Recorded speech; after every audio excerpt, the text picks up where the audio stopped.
Well, a bit of a disappointment really this morning for the government. They were wanting to point to falling inflation and easing of the cost of living crisis, not prices coming down but going up less quickly.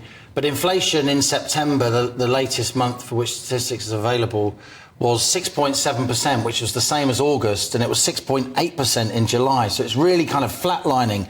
And the Bank of England's target is 2%, so we're still more than 3 times above that.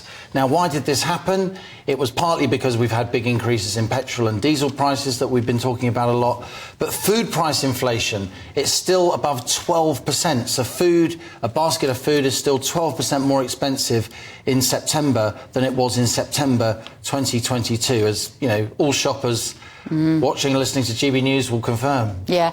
And what impact is this war going to have as well, Liam? Because, of course, it will be incredibly disappointing for Rishi Sunak if he doesn't reach his target of halving inflation by the end of the year. Which will be about 5%. Yes, yeah. But if he doesn't get there, he does have a good excuse now, doesn't he? Or justification, maybe, as to why that hasn't proven possible.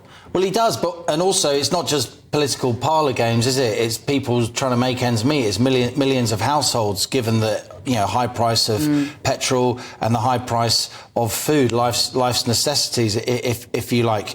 Look, there is a problem here. We've got an oil market that's very, very nervous. What we're seeing here on the screen is a map of the Persian Gulf. So you've got Iran there to the north, Saudi Arabia is there to the west. They're 2 massive oil exporters. You've got Qatar, which is a huge exporter of what we call LNG, liquefied natural gas. And that pinch point there, we've labelled it the Straits of Hormuz. That's the most important sea passage in the world when it comes to energy, because 90% of the Gulf's oil comes out through that passageway in tankers that we've put there on the screen. And that accounts for about 20% of global oil supply. That's about 20 million barrels of oil every single day. It's a huge amount of oil.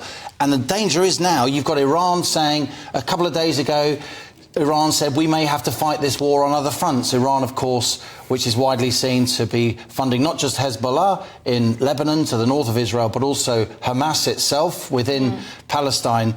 Iran saying we may have to fight this on other fronts, as in not just funding those terrorist groups, but also potentially, and I say potentially, blocking the Straits of Hormuz with mines or other ways. And this could really escalate because you've got massive American naval presence in Bahrain, inside the Gulf. So what's happening here is a potential standoff between the Iranians and the Americans over the Straits of Hormuz. I'm not saying it's going to happen.